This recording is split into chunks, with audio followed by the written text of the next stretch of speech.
नमस्कार व्यूअर्स, मैं हूं अमीश देवगन और आप देख रहे हैं सर्वश्रेष्ठ prime time debate show CNBC आवाज पे टक्कर का मंडे एडिशन। कर्नाटक में मिली जोरदार जीत के बाद कांग्रेस का मिशन मध्य प्रदेश की शुरुआत कर दी गई है। जबलपुर पहुंची प्रियंका वाड्रा ने नर्मदा की आरती करी। प्रियंका के स्वागत के लिए 30 फीट की गदा लगाई गई तो बीजेपी ने कांग्रेस को चुनावी हिंदू बता दिया। वहीं चेन्नई पहुंचे देश के गृह मंत्री अमित शाह ने तमिलनाडु की जनता से 25 सीटें जितवाने का आशीर्वाद मांगा तो दूसरी ओर अखिलेश यादव और केजरीवाल महागठबंधन से अलग राह पर चलने के लगातार संकेत दे रहे हैं। तो आज इन्हीं मुद्दे पर होगी सीएनबीसी आवाज पे जोरदार टक्कर के सोमवार एडिशन में 24 की तैयारी, कौन किस पे भारी, आज उसकी हम बात करेंगे। आप देख रहे हैं व्यूअर्स सीएनबीसी आवाज पे टक्कर का यह एडिशन।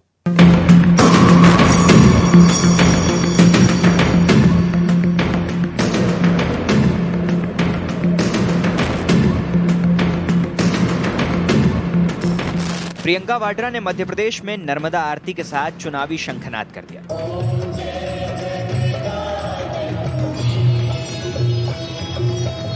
फोकस में बजरंगबली और उनकी गदा भी थी, यानी सॉफ्ट हिंदुत्व वाला संदेश साफ है।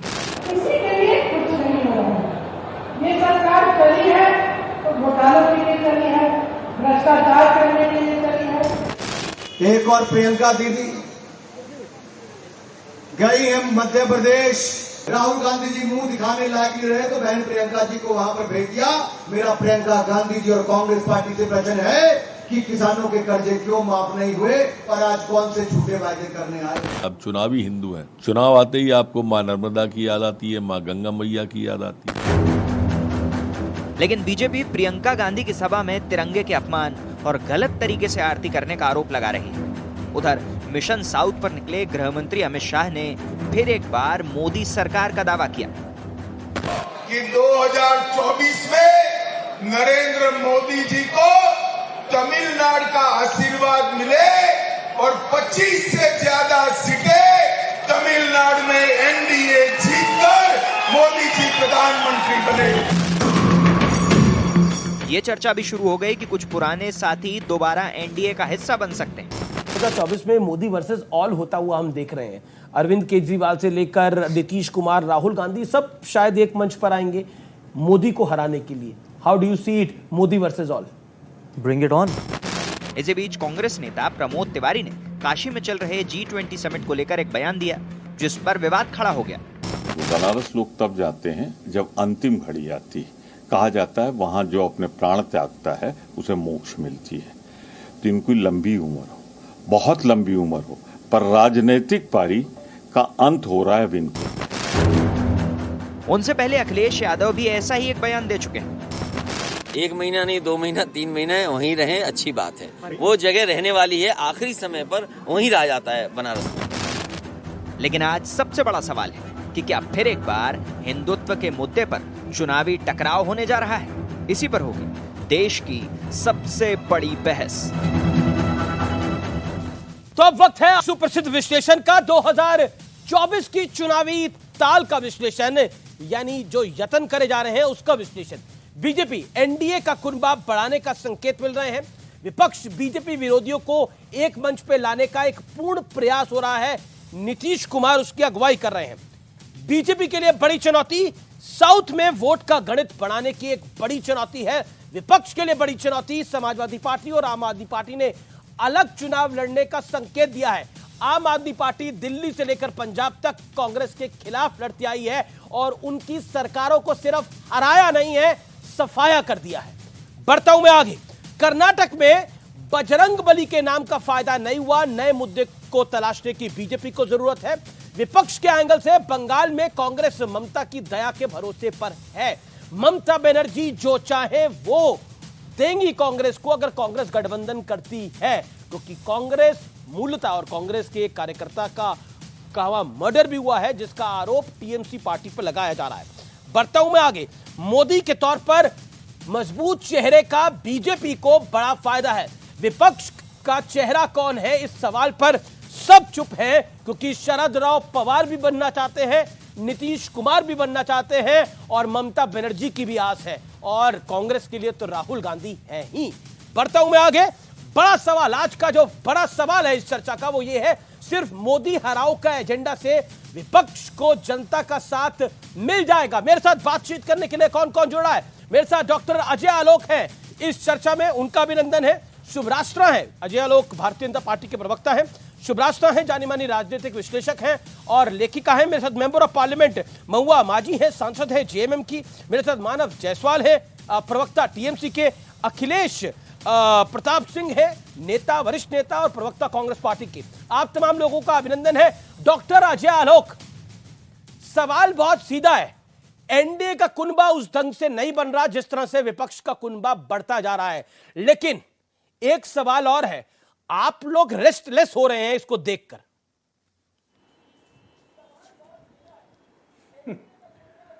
क्यों रेस्टलेस होंगे हम? ये तो मतलब अजीब बात हो गई कि हम रेस्टलेस हो रहे हैं। जहां तक रही कुनबे की बात, अमीर जी, आप ये बताइए, कांग्रेस जब भी बहुमत में रही, 1984 तक अंतिम बार बहुमत मिला था, कांग्रेस आज़ादी के बाद से आज तक जब भी बहुमत में रही, क्या उसने किसी भी दल को अपने साथ रखा? क्या किसी को भी मंत्रिमंडल में सहयोगी बनाया? किसी सहयोगी की तो बहुत दूर की बात है। तो कांग्रेस कह रही है छोड़ो कल की बाकी दलों को ये बातें। देखते थे। अजय बाबू, कांग्रेस कह रही है छोड़ो कल की बातें, कल की मैं वही बात कह रहा हूं। पुरानी, नए दौर में मिलकर लिखेंगे हम नई कहानी। बताइए क्या कहिएगा? कांग्रेस कह रही है कि हम नए दौर में एक नई कहानी लिखना चाहते हैं। वो कांग्रेस थी, ये कांग्रेस अब वो वाली कांग्रेस नहीं है। बताइए, आप भी तो पुराने वाली, अब बीजेपी नहीं है, अब आप भी तो पूरे देश में है। अरे आज तो नया भारत है, नई उम्मीदें हैं, अपने रास्ते खुद गढ़ रहा है, नया जोश है, नई उम्मीद है, हर कुछ नया है और एक नए भारत का निर्माण हो रहा है जिसमें हम एक पूर्ण विकसित राष्ट्र 1947 तक बन जाएंगे। ये उम्मीद की किरण दिखी है तो पिछले 9 वर्षों में दिखी है। आज ही रिजर्व बैंक ने घोषणा की है कि $3.75 बिलियन का हमारा 3.75 ट्रिलियन डॉलर्स की हमारी जीडीपी पहुंच गई। एक पर एक नए कीर्तिमान गढ़े जा रहे हैं। नया भारत तो निर्माण हो रहा है। पिछले 9 वर्षों में निर्माण का वर्ष रहा 9 वर्ष, जहां पे 4 करोड़ गरीबों को घर मिला, जहां पे 11 करोड़ से ज्यादा 60 सेकंड आपके 11 करोड़ से ज्यादा गैस कनेक्शन मिले। लेकिन आप कह रहे हैं कि जीडीपी के सहारे आपको सत्ता मिल जाएगी। कांग्रेस नहीं है, लेकिन जीडीपी के आप कह रहे हैं जीडीपी के सहारे आपको सत्ता मिल जाएगी। चीज नहीं हुई है, कांग्रेस मुसलमानों की पार्टी हो गई। ये आपका आरोप है, कांग्रेस मुसलमानों की पार्टी हो गई है। अखिलेश जी, कांग्रेस पार्टी के ये कह रही है, मेरा आरोप नहीं है भाई, राहुल गांधी के बोल हैं। वो इनकलाब अखबार के हवाले से जो खबर 2018 में आई थी। लेकिन मैं अखिलेश जी के पास जाता हूं। अखिलेश जी, एक सवाल, छोड़ो कल की बातें, कल की बात पुरानी, नए दौर में मिलकर लिखेंगे हम नई कहानी। आपकी कहानी ये है, आप कह रहे हैं कि अब केजरीवाल भी साथ आ जाए, अखिलेश जी भी साथ आ जाए, जिन्होंने आपको निपटाया है ममता बनर्जी भी साथ में आ जाए, जिन ने आपको निपटाया है सब साथ में आ जाए, मोदी को निपटा दें, फिर आपस में निपट लेंगे। देखिए, अभी इन्होंने जीडीपी की बात की। जीडीपी बहुत बड़ा मुद्दा है चुनाव में। गैस, डीजल, पेट्रोल, जनाब, इस पे तो वोट पड़ेंगे और भागते रास्ता नहीं मिलेगा इस जीडीपी पे। और इन्होंने जिक्र किया कांग्रेस के 84 तक के चुनाव का। इनको कुछ इतिहास तब राजनीति में पता न थे कि नहीं थे, जानकारी नहीं होगी, पढ़ते लिखते भी कम ही होंगे। 89 में कांग्रेस को 200 सीटें मिली थी, लेकिन तब तक कांग्रेस पार्टी का निर्णय था कि हम कोलिशन पॉलिटिक्स नहीं करेंगे। शिमला समिट के बाद हम लोगों ने कोलिशन पॉलिटिक्स का निर्णय लिया था और उसके बाद 10 साल यूपीए की सरकार चलाई और इतनी बेहतरीन चलाई, कोई साथी मेरा साथ छोड़ के नहीं गया। आपके तो 9 साल में 18 साथी साथ छोड़ के जा, लेकिन जनता ने साथ छोड़ दिया था आपका, इतनी बेहतरीन चलाई। हाँ, 10 साल बाद जनता ने ऐसा साथ छोड़ा कि आप विपक्ष के नेता बनाने लायक नहीं बचे। 10 साल बाद जनता ने ऐसा साथ छोड़ा। हमने देश की इकोनॉमी को आगे बढ़ाया, हमने इस देश को हर तरह से बेहतर बनाया, दुनिया में शक्तिशाली बनाया और जो भी इस देश में 27 करोड़ लोगों को गरीबी रेखा से बाहर किया। आदरणीय मोदी जी आते 35 करोड़ लोगों को गरीबी रेखा के अंदर कर दिया। मैं तो नए दौर की बात आपसे करना चाह रहा था, आप तो पुराने दौर पे बैठे हैं। आपने जो बड़ा उछल करके एक सटायर मारा ना कि जनता ने बाहर कर दिया। नहीं, जनता ने तो बाहर किया था। जनता करती है बाहर। 2014 में जनता ने तो बाहर किया था। उसको नेता विपक्ष बनाए हुए लायक नहीं समझे तो कांग्रेस पार्टी को अधिकार है। लेकिन देश को हमने आगे बढ़ाया, इस देश को महाशक्ति बनाई, मेधा शक्ति बनाई। हमने जो कुछ किया हमने किया। आपने क्या किया? मोदी जी ने सिर्फ इस देश पे कर्जा बढ़ाया, कर्जा लिया। जितने 14 प्रधानमंत्री उतना कर्जा नहीं लिया, उतना आपने अकेले लिया इस देश पे। ठीक है, जवाब नहीं, आने दीजिए। आप जब आए तो 40,000 रुपए पर व्यक्ति कर्जा था। ठीक है, जवाब संख्या भी कम थी। जवाब ले लेते हैं। ओके डॉक्टर अजय आलोक, आप बात आने दीजिए। 9 सालों में सर, 1,25,000 रुपए कर्जा दे दिया आप। ठीक है, चढ़ा ओके, जवाब ले लेते हैं। अजय आलोक, हर फील्ड में आपने वो पेशेंस से आपको सुन रहे हैं, आप 30 सेकंड उनको भी सुन ले, फिर 30 सेकंड आप बोल लीजिएगा। मेरा आप दोनों से निवेदन है, आप दोनों मेरे सम्मानित महान है, टाइम लिमिट को फॉलो करें। डॉक्टर अजय आलोक,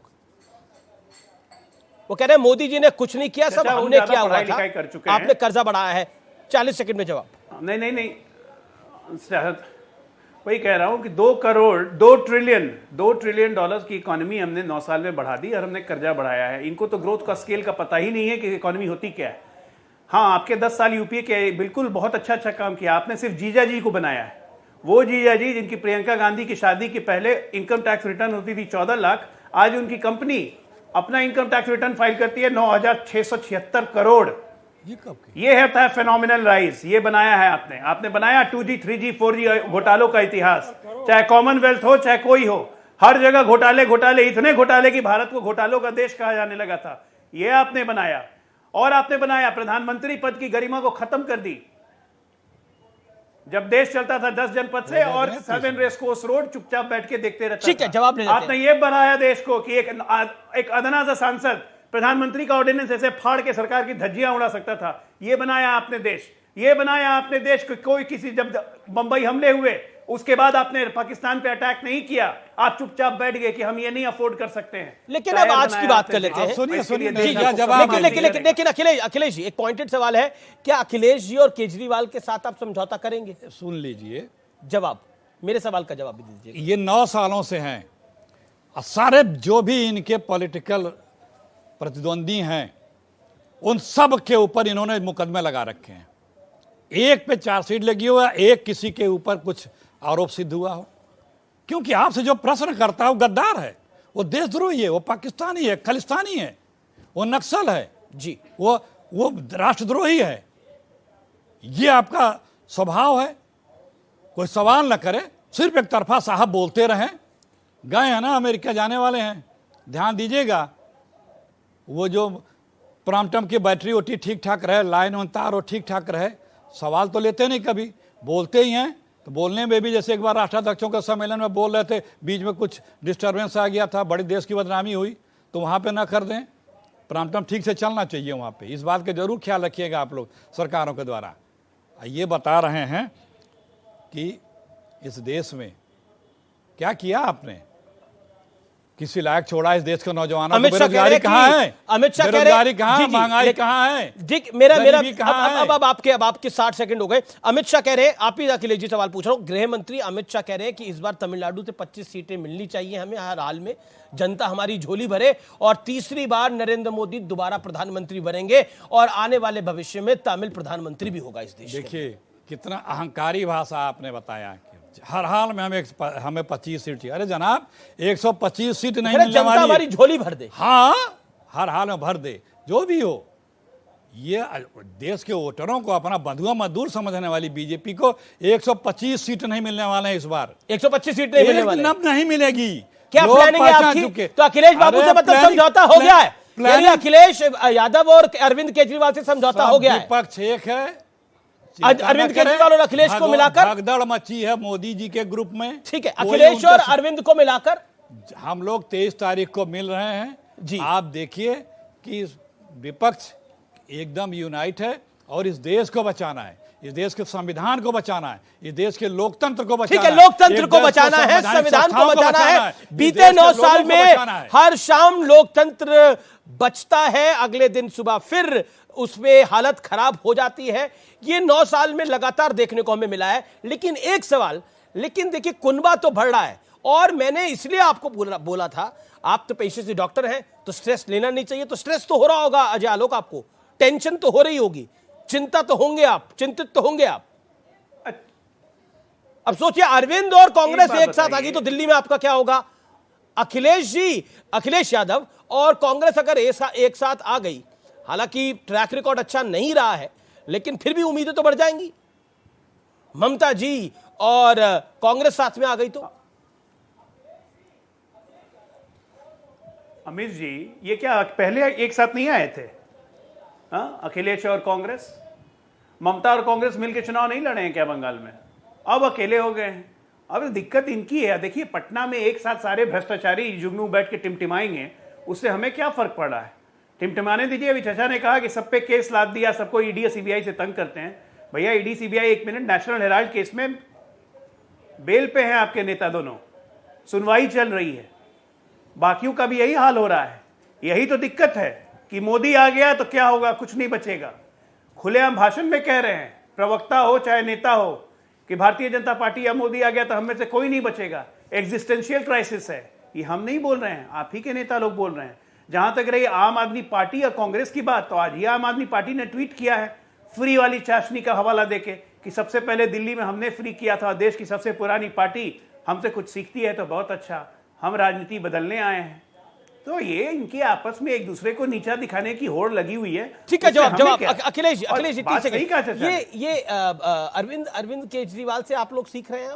ये जो फ्री वाली पॉलिटिक्स है, जिस तरह से वो उनकी पार्टी भी क्लेम करती है लगातार कि कांग्रेस उनको फॉलो करती है कई चीजों में, क्योंकि पंजाब में उन्होंने आपको हराया नहीं, साफ कर दिया, दिल्ली में हराया नहीं, साफ कर दिया। नहीं, वही भाजपा के व्हाट्सएप विश्वविद्यालय के ज्ञान का यही है ना, कि जो बाद में आया उससे पहले वाला सीख रहा है। जैसे आया था कि साहब जैकेट है, मोदी जैकेट है, नेहरू जी ने मोदी जैकेट पहनी थी, तो इस टाइप का भाषा ज्ञान इन लोगों के पास है आम आदमी पार्टी का। वही तो ठीक है। अब बता रहे हैं, देखिए किस तरह की भाषा का प्रयोग किया इन्होंने, कि सारे भ्रष्टाचारी एक हो रहे हैं। विपक्ष अगर यूनाइट हो तो भ्रष्टाचारी है। हमारे गृह मंत्री भी बोल चुके हैं कि सब सांप नेवले के कीड़े जैसे एक डाल पे इकट्ठे होते हो रहे हैं। ये लोकतंत्र का मर्यादा है क्या? क्या विपक्ष यूनाइट नहीं हो सकता?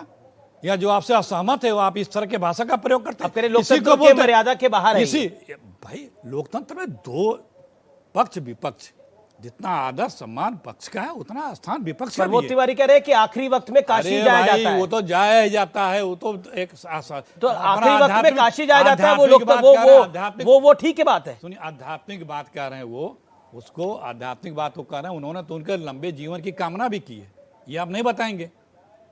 तो ये इस तरह की भाषा का प्रयोग करना, यही दम अहंकार। 2021 में अखिलेश जी ने बोला, 2023 में कांग्रेस ने बोला। 5 सेकंड भी बोलने नहीं आपने लगातार डिस्टर्ब करते हैं ना, बिल्कुल डिस्टर्ब नहीं करा। अरे ठीक है, आप बोल लीजिए, 15 सेकंड और बोल करते हैं, 15 सेकंड और बोल लीजिए। Okay, then Ajay Alok, I will come to you.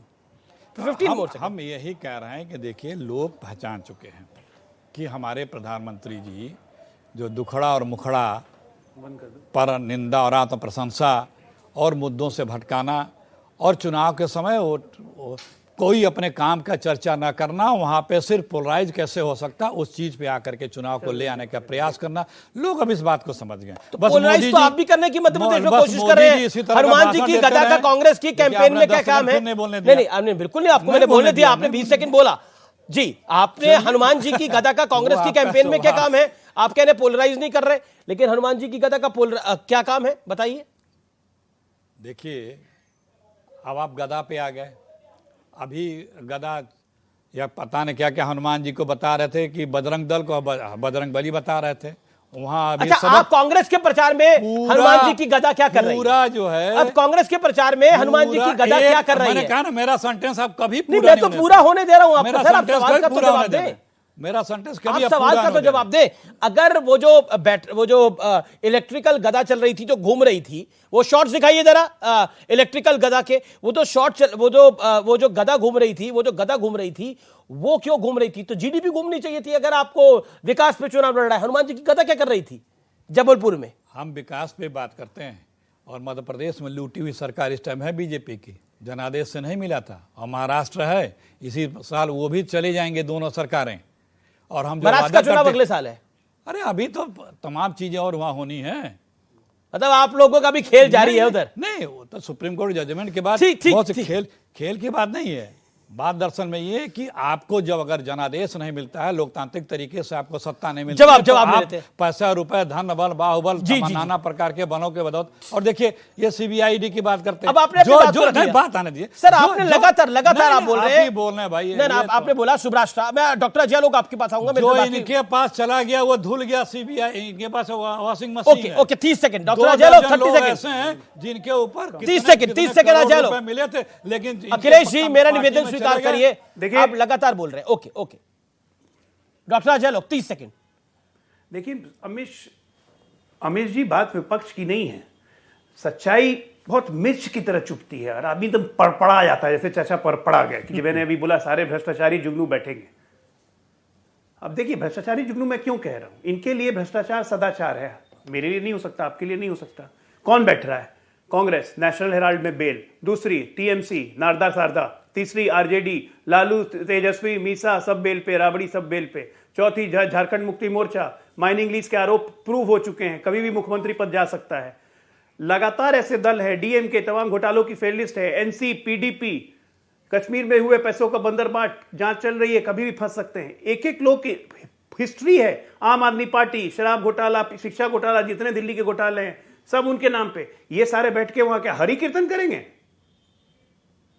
ठीक है, महुआ मांझी, अब मैं इनको अगर भ्रष्टाचारी कह रहा हूं, देश की जनता एक भ्रष्टाचारी महुआ कह रही मांझी, है, मेंबर ऑफ पार्लियामेंट महुआ मांझी क्या बात जेएमएम से है, सच्चाई लगातार वेट तो कर है, रही हैं। चिपका हुआ है आप पे। शुभराष्ट्र के पास में आऊंगा। महुआ मांझी जी, सीधा सवाल है, अब बीजेपी तो बड़े सारे आरोप लगाती है, लेकिन मैं एक एक करके आऊंगा। लेकिन पहला आरोप आप पर यही है कि आप खुद भ्रष्टाचार में सिर से पैर तक डूबे हुए हैं, इसलिए सब भ्रष्टाचारियों को मोदी के खिलाफ आना ही पड़ेगा। बीजेपी इस प्लान के ऊपर अपना पूरा चुनाव बना रही है, आपके पास क्या कोई ऑल्टरनेटिव है इसके अलावा? क्योंकि भ्रष्टाचार के सब पे आरोप है और गंभीर आरोप है। मैं आपके सीएम पे भी गंभीर आरोप क्लियर कर दूं कि जिस माइनिंग लीज की बात कर रहे हैं, मेरी बात सुन लीजिए। जो सेक्रेटरी थी माइनिंग की, उनको जब अरेस्ट किया गया, और वो 2005 का मामला था, जिस समय भाजपा की सरकार थी, उनका पूरा भ्रष्टाचार भाजपा के कार्यकाल का था, यह आप पता कर लीजिए। अभी तक ऐसा कुछ भी नहीं मिला है माननीय मुख्यमंत्री जी के खिलाफ। और जिनको अरेस्ट किया गया था उस मामले में, वो मनरेगा घोटाले में उनको अरेस्ट किया गया था, पहले तो ये क्लियर कर ले। और दूसरी बात, जितने भी और भी भाजपा के बहुत सारे ऐसे हमारे माननीय विधायक और पूर्व मंत्री रह चुके हैं जिन पर बहुत सारे केसेस हैं, लेकिन उनके पास न तो ईडी जाती है ना सीबीआई जाती है, वो अभी गंगा स्नान कर चुके हैं। और जब भी कार्रवाई होती है तो उन्हीं पर होती है जो कि भाजपा में नहीं है। और सबसे बड़ी बात, माइनिंग लीज के बारे में आपने जो कहा, आपने जानकारी बिना लिए कहा, इसमें अभी तक ऐसा कुछ प्रूफ मिला ही नहीं है। अगर मिलता तो आज माननीय मुख्यमंत्री जी तक तो ये पहुंचने की पूरी कोशिश कर रहे हैं, हर तरह से लोगों को डरा के धमका के, अभी तक कुछ नहीं मिला। लेकिन सिर्फ हवाई और बदनाम करने की एक साजिश है ताकि चुनाव में उनको कुछ लाभ मिल जाए। अच्छा, एक बात बताइए महुआ मांझी जी, एक बात बताइए, एक बात बताइए, क्या ये बात फैक्ट नहीं है कि कांग्रेस पार्टी की सीनियर लीडरशिप बेल पे बाहर है? अरविंद केजरीवाल की पार्टी के लोग, मंत्री जेल में हैं, उनको बेल नहीं मिल पाई है, 2 मंत्री। Point number 2। पॉइंट नंबर 3, इसके अलावा लालू यादव, राबड़ी यादव, तेजस्वी यादव, तेजस यादव, मीसा यादव, ये सब लोगों पे भी गंभीर आरोप हैं भ्रष्टाचार के। लालू यादव तो सजा काट के आए हैं एक घोटाले के अंदर। क्या आपको लगता नहीं है कि पब्लिक आई में भ्रष्टाचार शिष्टाचार नहीं होता है? Corruption is the corruption. देखिए, आपको मैंने अभी बताया ना कि तमाम लोग, चाहे वो किसी भी पार्टी के हों, उनमें ऐसा नहीं कि वो पार्टी देख देख कर वो भ्रष्टाचार करते हैं। जो भ्रष्टाचारी हैं वो हर पार्टी में होते हैं। लालू यादव पर आप क्या बोलेंगी? लालू यादव जी पर आप क्या बोलेंगी? उन पे तो भ्रष्टाचार का आरोप सिद्ध हो गया, उन पे तो भ्रष्टाचार का आरोप सिद्ध हो गया। फिर चलिए, मैं तो कन्विक्शन की बात कर लेता हूं ना, उन पे तो भ्रष्टाचार का आरोप सिद्ध हो गया। टीएमसी पे नारदा सारदा का आरोप लगा हुआ है, जान चल रही है। लालू यादव पे तो भ्रष्टाचार का आरोप सिद्ध हो गया था। कोई भी कुछ नहीं कह सकते, लेकिन हम इतना ही कह सकते हैं कि और भी बहुत सारे ऐसे नेता हैं जो भाजपा के हैं, उन पर बहुत ही संगीन आरोप है, केसेस हैं। काउंटर पॉइंट नहीं हो सकता ना कि हमारी कमीज कम काली है, उनकी ज्यादा काली है, ये काउंटर पॉइंट कैसे होगा? बस आप आम वोटर को क्या बोलेंगी कि देखिए हमारे यहाँ लालू यादव है, लेकिन लालू यादव से बड़े भ्रष्टाचारी दूसरी तरफ है, जो अभी तक आरोपित भी नहीं हुए, जिनको सजा भी नहीं हुई है। पॉइंट तो इसमें आएगा ना मैडम। बिल्कुल, ऐसे बहुत सारे लोग हैं जिनको सजा नहीं हुई है। ईडी ने जितने लोगों पर कार्रवाई की है उनमें से कितने पर आरोप सिद्ध हो चुके हैं? नहीं हुए हैं ना अभी तक, बहुत ही कम लोगों पर आरोप लगे हैं। बाकी तो ऐसे ही उनको शुभराष्ट्र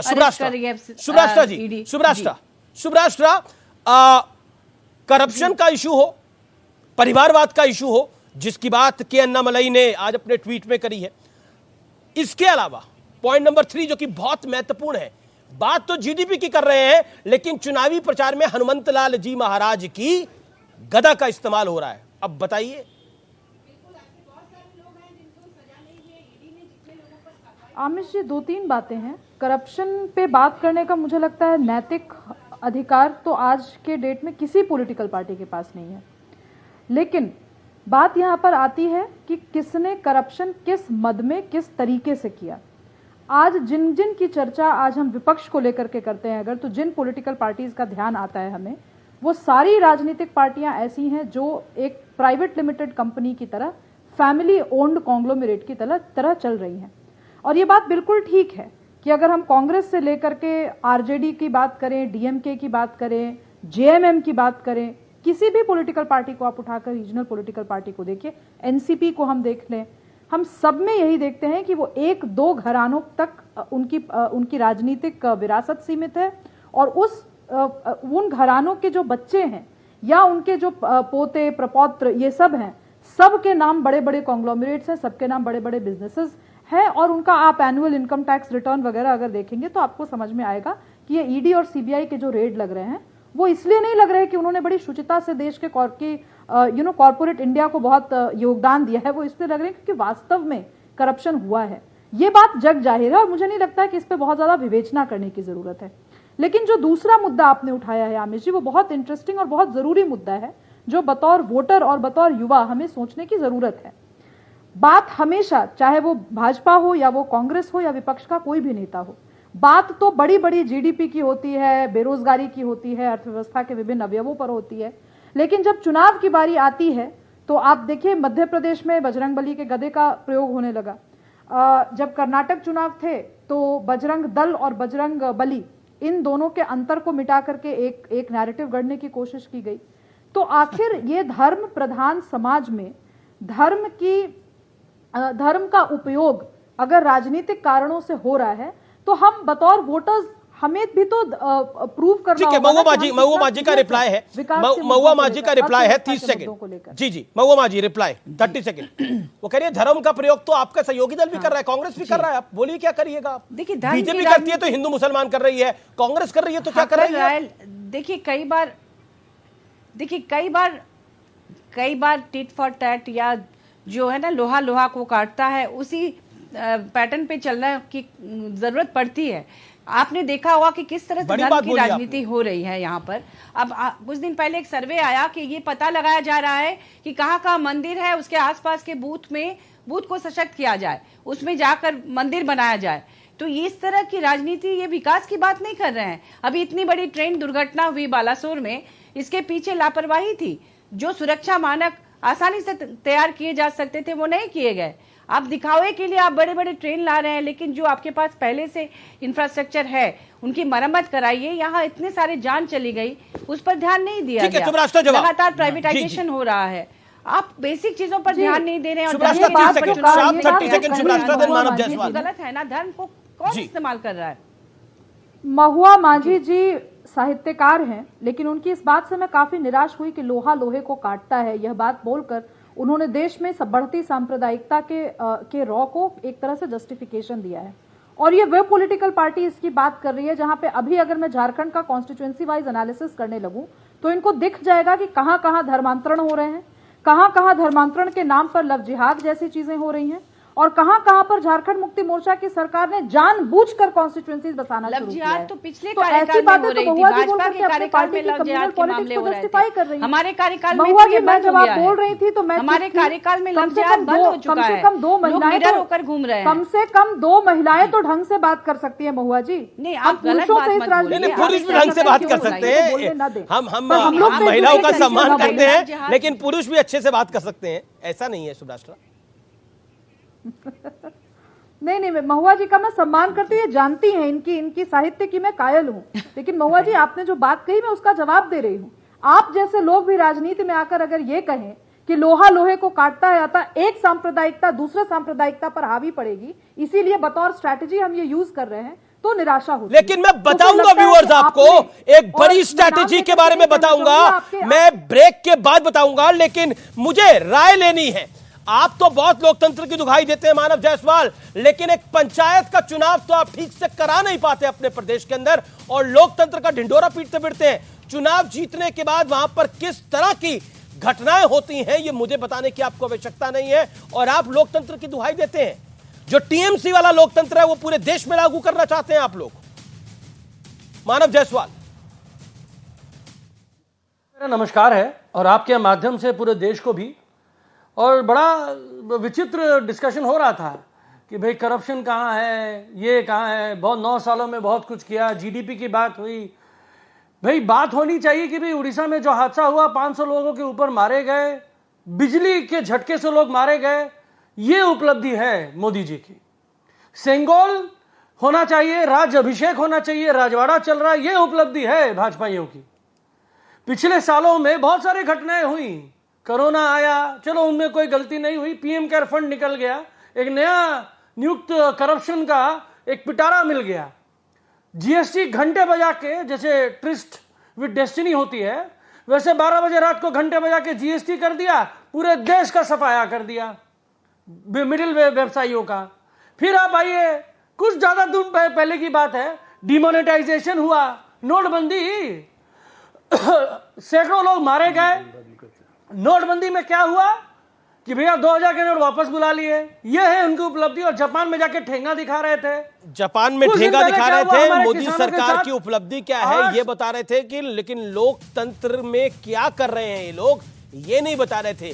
कांग्रेस के नेता मारे जा रहे हैं वहां पर, भारतीय जनता पार्टी के नेता मारे जा रहे हैं, लेकिन उस पर लोकतंत्र पे कुछ नहीं बोले जनाब, यह आपने सुना। लेकिन इस समय की बहुत बड़ी ब्रेकिंग स्टोरी है, बीजेपी के राष्ट्रीय अध्यक्ष जेपी नड्डा ने विपक्ष पे बड़ा हमला बोला है। सत्ता के लिए विपक्ष का समझौता हो रहा है, सत्ता के लिए विपक्ष समझौता कर रहा है, यह कहा है। और बीजेपी सिद्धांतों पर चलती पार्टी है, विपक्ष की विचारधारा कहां गई है, कांग्रेस मां बेटे की पार्टी है, यह तक बोला है। रिएक्शन अखिलेश जी, आपका पहला रिएक्शन बीजेपी प्रेसिडेंट ने जो बात बोली है। Then doctor Ajay Alok, 40 second. 1 साल के सुल्तान बचे हैं, ये आभास भी 1 साल के सुल्तान बचे हैं, क्यों कह रहे हैं आप ये बात लोगों को समझ में, बीजेपी के लोगों को आ गई है। ये अपना आपा खो चुके हैं, बौखला चुके हैं, हमारी इनके साथ सहानुभूति है।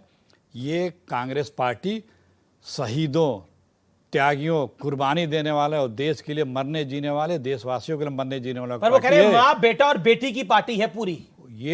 ये वो परिवार है जिसने इस देश के लिए कुर्बानियां दी हैं, शहीद हुए हैं। हमें ऐसे परिवार, और पूरे देश में ऐसे लाखों करोड़ों परिवार हैं जिस पे देश को गर्व है, लेकिन किसी भाजपाई के पास गर्व करने के लिए ऐसा कोई परिवार नहीं है जो ये कह सके, अपने अतीत को याद करके अपना सर ऊंचा कर सके। इन लोगों का इतिहास गवाही देना, देश के साथ दगा करना, शुभ राष्ट्र भी इस विषय पर कुछ कहना चाहती है, यही सब रह गई है। जी जी, शुभ राष्ट्र भी कहना चाहती है, लेकिन डॉक्टर अजय आलोक 30 सेकंड। देखिए, मानसिकता देखिए अमीश जी, और आपके दर्शक भी समझें इस बात को कि मानसिकता कैसी घर कर गई है। हमारे प्रधानमंत्री अपने आप को प्रधान सेवक कहते हैं, इन्होंने क्या कहा कि 1 साल के सुल्तान बच गए। कौन सी मानसिकता है ये? इन्होंने ये नहीं कहा 1 साल के राजा बन गए, इन्होंने कहा 1 साल के सुल्तान बच गए। तो कण कण में तुष्टीकरण, यही है मानसिकता। आप कमाल की बात कर रहे हैं। अब तो हनुमान जी की गदा लेकर घूम रहे हैं, ये माफी करिए 10 सेकंड में ठोक रहा हूं आपको। आप कह रहे हैं सुल्तान, आप कह रहे हैं ये तुष्टिकरण कर रहे हैं, लेकिन राजा का देना, 1 साल का राजा का देना भाई। आपने वो सिंगुल को लाया था, उनके राजा अभिषेक हुआ था, 1 साल का राजा कर लीजिए भाई। इन्होंने 1 मिनट चलिए, आप इसी में खुश रहिए। ये हर लाइन में अपने वोटर्स को एड्रेस करते हैं। 1 साल के राजा हर लाइन में अपने वोटर्स को एड्रेस करते हैं। ये ट्रेनिंग मिली है कांग्रेसियों को, प्रवक्ताओं को ट्रेनिंग दी गई है कि हर लाइन में कॉन्स्टिट्यूएंसी को एड्रेस करना है, वही काम कर रहे हैं चाचा, बहुत अच्छे।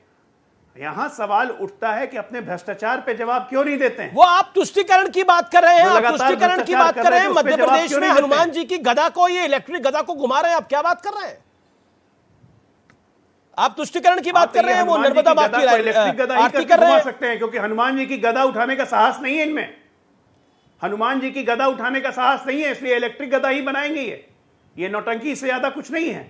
अच्छा, नौटंकी से ज्यादा कुछ नहीं में वही कमलनाथ जो आज गदा चला रहे हैं। 18 के चुनाव में क्या बोला था कि 90% से ज्यादा मुसलमानों का वोट नहीं मिला तो बहुत नुकसान हो जाएगा। जाने के आभास मात्र से सारे के सारे भाजपा बौखलाए हुए। अरे सत्ता और कहां, अभी साल भर तक ये बौखलाहट जारी रहेगी। सत्ता गई हुई उसके बाद है, सत्ता जाने के बाद 70 सालों अद्भुत के लिए परफॉर्मेंस है। इसी प्रकार के आप लोगों को अद्भुत परफॉर्मेंस है। हमारी सत्ता जाने की फिक्र कर रहे हैं और पिछले 10 साल से ट्रिपल डिजिट में नहीं आए, विपक्ष के नेता का स्टेटस तक नहीं मिल सका और हमारी चिंता कर रहे हैं। लेकिन एक सेकंड, ऑडियंस दो। लेकिन अजय आलोक, अभी इन्होंने कर्नाटक के अंदर आपको करारी हार दी है।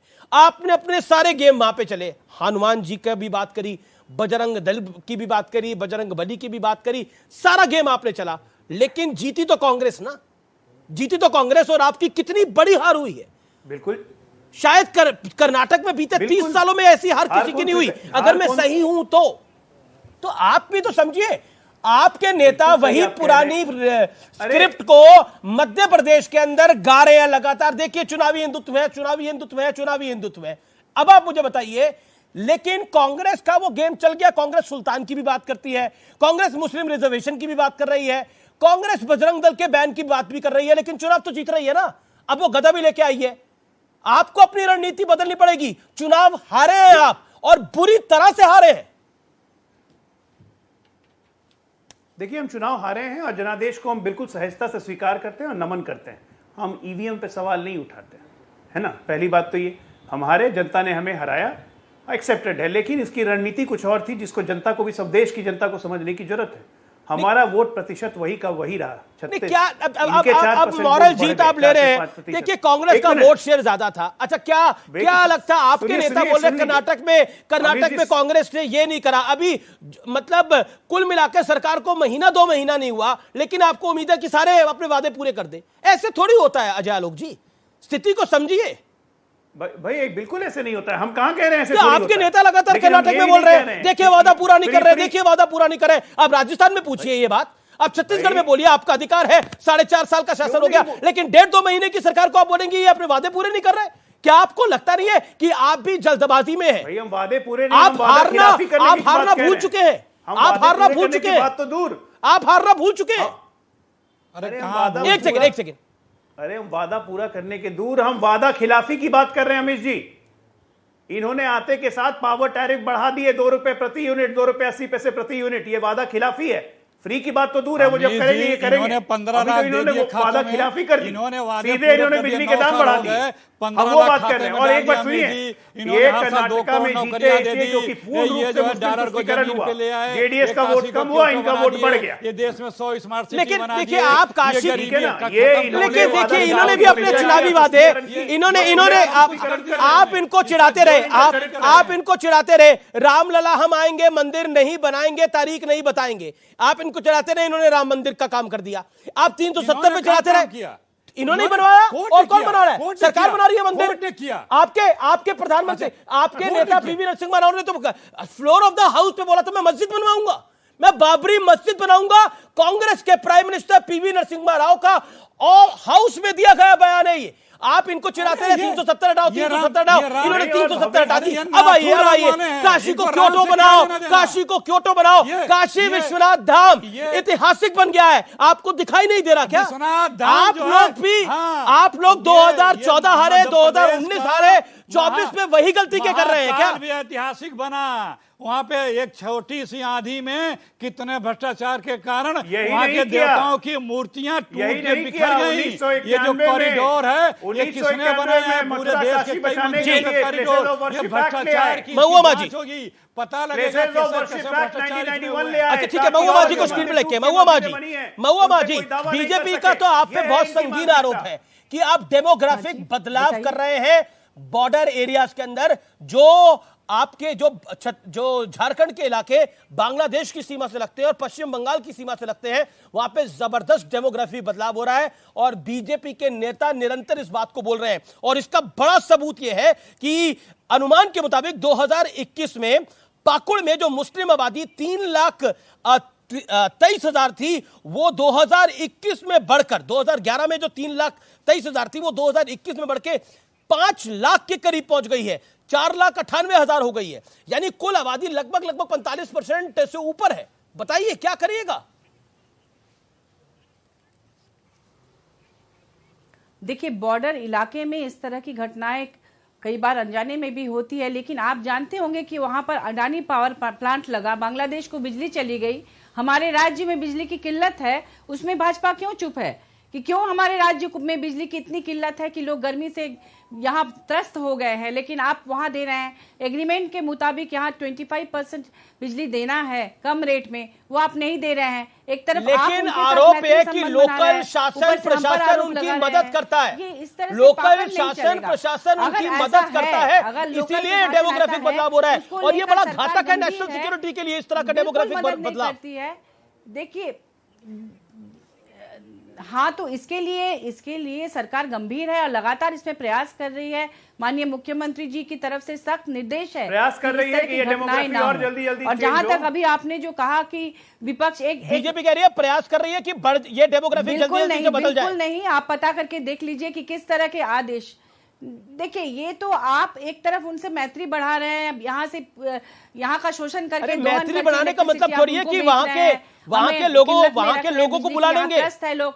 और दूसरी तरफ देखिए, इसके लिए सरकार बिल्कुल गंभीर है और इस पर पूरी नजर है। माननीय मुख्यमंत्री जी का निर्देश है। जब सरकार सीएए-एनआरसी लेके आती है तो आप लोग मुखालफत करते हैं, यही तो कारण है लोग। जब शासन जब भारत की सरकार सीएए-एनआरसी लेके आते हैं, इसका नजर है। और दूसरी बात, और जी मैं एक और बात कहना चाहूंगी, जी मैं एक और बात कहना चाहूंगी जो उस समय मौका नहीं मिला था मुझे बोलने का, कि एक तरफ आप कह रहे हैं कि विपक्ष एकजुट हो रहा है, तो एकजुट तो विपक्ष को आप करने का मौका दे रहे हैं। आपने माननीय राष्ट्रपति को इनवाइट नहीं किया संसद भवन के उद्घाटन में। आपने जो सोचिए वो संवैधानिक प्रधान है, उनको आपने इग्नोर किया, विपक्ष एकजुट होकर बहिष्कार किया। आप बार-बार अभी दिल्ली में जो मौका बीजेपी दे रही है उसको लेकर अभी सब लोग परेशान हैं। सुब्राष्ट्रा, तो आप मौका क्यों दे रहे हैं? जी सुब्राष्ट्रा, मौका क्यों दे रहे हैं? सुब्राष्ट्रा, बीजेपी मौका दे रही है हर चीज का, डेमोग्राफी बदलाव का भी बीजेपी मौका दे रही है। डेमोग्राफी बदलाव के लिए आमिष जी मैं बहुत जिम्मेदारी पूर्वक कह रही हूं कि वो कॉन्स्टिट्यूएंसीज नर्स की जा रही हैं, जैसे कि और जगहों पर, जैसे कि बाकी बॉर्डर स्टेट्स में डेमोग्राफी चेंज को नर्स किया गया ताकि कॉन्स्टिट्यूएंसी नर्स करना पुराना शब्द हो गया। I disagree with you. Nurse करना पुराना शब्द हो गया, नर्स हो गया है, वहां पे डेमोग्राफी बदलाव हो गया है। 2021 के जो आंकड़े कह रहे हैं वो भयावह आंकड़े हैं अपने आप में। जी आमिर जी, मैं आपके विरोध का सम्मान करती हूं और मैं बहुत गंभीरता से ये कह रही हूं कि झारखंड की सिचुएशन, आप झारखंड के आदिवासी पॉपुलेशन से बात करके देखिए, स्थिति भय से भयावह होती जा रही है, क्योंकि वहां के लोकल कल्चर को खतरा है। अब हम जिन आदिवासियों की चर्चा 5 स्टार होटल्स में बैठ करके करते हैं कि उनके लिए क्या किया जाए, ये उनके अस्तित्व पे खतरा मंडरा रहा है। और ये दुखद इसलिए है क्योंकि जिस परिवार से आज आते हैं, हेमंत सोरेन आते हैं, शिबू सोरेन आते थे, वो सारे वो सब उसी का प्रतिनिधित्व करने के लिए आए थे। तो ये सिचुएशन बहुत खराब है और ये जो लीडरशिप है, ये उसकी उदासीनता बहुत कुछ कह जाती है। लेकिन यहाँ पर बात बिजली आपूर्ति की गई। झारखंड इस विषय पर मैं आऊंगा, लेकिन टीएमसी का एक रिएक्शन लेता हूं। बताइए सर, लोकतंत्र बंगाल में खतरे में है कि नहीं है? विरोधी पार्टियों के नेता मारे जा रहे हैं। अमित जी, सुनिए अमित जी, देखिए, जहां भाजपाई है ना जो फरफरा रही है और भाजपा के पास कोई एजेंडा नहीं है, वो लोकतंत्र की गुहाई दे रही है, ऑर्डिनेंस में पास हो जा रहा है, वो लोकतंत्र की बात कर रहे हैं। मैं आपको बता देना चाहता हूं, आप आइए कुछ दिन गुजारिए बंगाल में, पता चल जाएगा। ये आपस की गुटबाजी उनकी है कि भाई टिकट किसको मिले, टिकट किसको नहीं मिले, इसके लिए हो रहा है। और भाई हम तो सचेत और हम काम कर रहे हैं। और जो लोग, जब नरसंहार चल रहा था कश्मीर में, जब हमारे हिंदुओं को मार के भगाया जा रहा था, तो वहां पे वीपी सिंह को कौन सपोर्ट कर रहा था? भाई कर रहे थे। जब अरे भैया, आप दुधारू का नहीं है, आप चाटुकारिता करना चाहते हैं, करिए। दुधारू कोई और है, मुझे पता है कौन है दुधारू का है, जिसकी लात भी आप खा लेते हैं। अरे गाय माता का अपमान मत करिए। आपके पास देखिए दुधारू गाय की लात भी खाते हैं डॉक्टर साहब। आप चिकित्सा जब करेंगे तो खून मैंने नहीं कहा, आपकी मुख्यमंत्री ने कहा है। आप खून लेंगे भाई हिंदुओं का।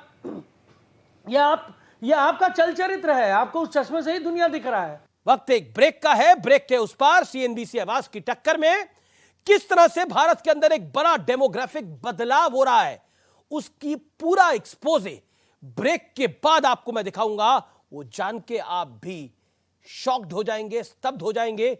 यकीन मानिए, ब्रेक के बाद आप देख रहे हैं सीएनबीसी आवाज पे टक्कर का मंडे एडिशन। अब मैं आपको एक जरूरी खबर, बहुत बहुत जरूरी खबर बताना चाहता हूं। इसे आप अलार्मिंग सिचुएशन भी कह सकते हैं। आपने कई बार सुना होगा कि देश के कुछ हिस्सों में बांग्लादेशी नागरिक अवैध घुसपैठ करते हैं और फिर वहां फर्जी दस्तावेजों के सहारे भारतीय नागरिकों की तरह रहने लगते हैं, जिसकी वजह है इन इलाकों की डेमोग्राफी में बदलाव हो रहा है। झारखंड के पाकुड़, गोड्डा, दुमका, साहिबगंज और जामताड़ा में आदिवासियों और हिंदुओं की संख्या लगातार घट रही है। ये वो इलाके हैं जिनकी सीमाएं या तो पश्चिम बंगाल से लगती है या फिर सीधे बांग्लादेश से, या तो ये फिर बेहद करीब है बॉर्डर के। दावा यह है कि इलाके बांग्लादेशी घुसपैठियों के लिए हॉटस्पॉट बन गए हैं और बेहद ऑर्गेनाइज तरीके से एक सेट पैटर्न के जरिए डेमोग्राफी पर लगातार वार हो रहा है, जिसके तहत सबसे पहले पश्चिम बंगाल होते हुए फिर सीधे बांग्लादेश से घुसपैठ होती है, फिर आदिवासी और हिंदू लड़कियों को जाल में फंसाकर शादी की जाती है और उनकी जमीनों पर कब्जा कर दिया जाता है और फिर फर्जी पहचान पत्र का बनवाया जाता है। सदा सदा के लिए ये घुसपैठिए भारतीय नागरिक बन जाते हैं। इन इलाकों में बड़े पैमाने पर मदरसे भी खोले जा रहे हैं। इतना ही नहीं, कई जगह साप्ताहिक छुट्टी, जो वीकली ऑफ होता है, वो भी शुक्रवार कर दिया गया है। झारखंड के साहिबगंज से बीजेपी विधायक अनंत ओझा लंबे वक्त से घुसपैठ का मुद्दा उठाते रहे हैं। आज उनकी बात सुनना बहुत आवश्यक हो जाता है, बहुत जरूरी हो जाता है, क्योंकि ये वही अनंत ओझा हैं जिनकी वजह से 90 के दशक में 7500 अवैध बांग्लादेशियों के नाम वोटर लिस्ट से हटवाए गए थे। सुनिए जरा।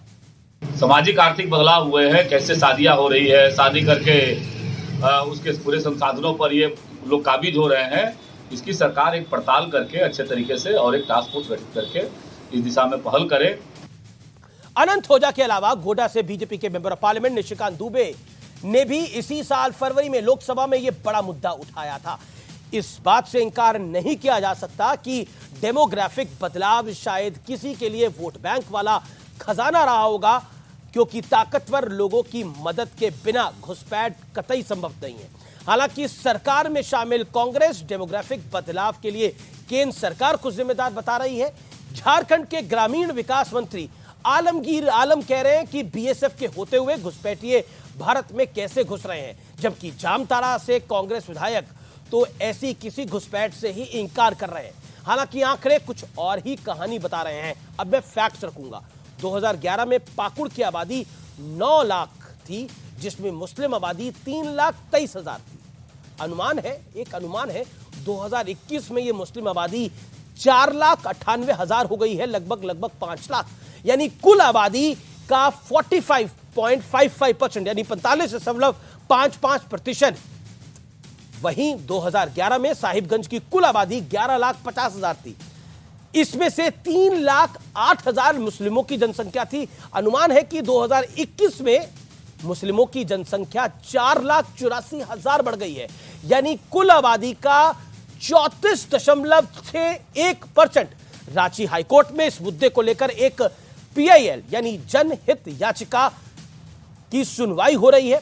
याचिकाकर्ता दानियाल दानिश ने कोर्ट को कहा है कि घुसपैठिए आदिवासी लड़कियों और उनके परिवारों को लगातार टारगेट बना रहे हैं। आदिवासी लड़कियों के साथ जबरन शादी करी जा रही है।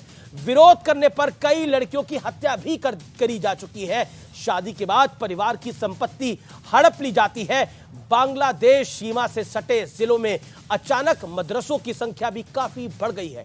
याचिकाकर्ता ने कोर्ट में 40 से ज्यादा ऐसे मदरसों की लिस्ट भी दे दी है, यानी प्रमाण के साथ, जो हाल ही में बनाए गए हैं। व्यूअर्स, ये खबर को हिंदू मुसलमान के एंगल से देखने और समझने की कतई भूल मत करिएगा, क्योंकि ये देश की आंतरिक सुरक्षा से जुड़ा बहुत बहुत अहम मुद्दा है। क्योंकि धर्म परिवर्तन हो या फिर अवैध घुसपैठ, ये भारत के लिए बेहद खतरनाक है। इसलिए सोचना और समझना जरूरी है कि इतना बड़ा खेल सालों से इतने सन्नाटे में कैसे खेला गया, इसके लिए कौन जिम्मेदार था, कौन जवाबदेह था।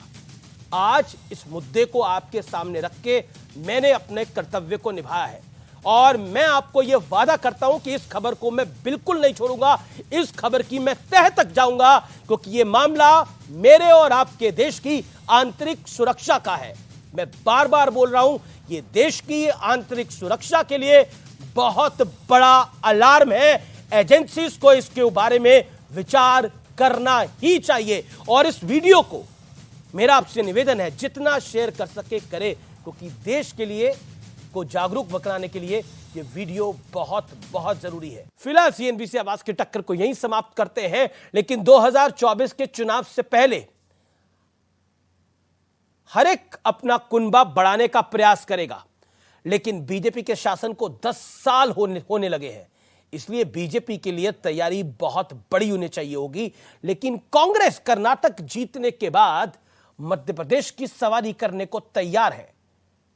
तो आज का कंक्लूजन यही है कि कौन किस पे भारी है, ये तो चुनावों के नतीजे बताएंगे। लेकिन कर्नाटक में कांग्रेस का जो पलड़ा भारी हुआ, उसने कहानी में ट्विस्ट जरूर ला दिया है। लेकिन लगातार सीएनबीसी आवाज के दर्शकों को हम फायदा पहुंचाते रहते हैं खबरों के साथ। फिलहाल इतना ही। नमस्कार, गुड नाइट, शुभ रात्रि।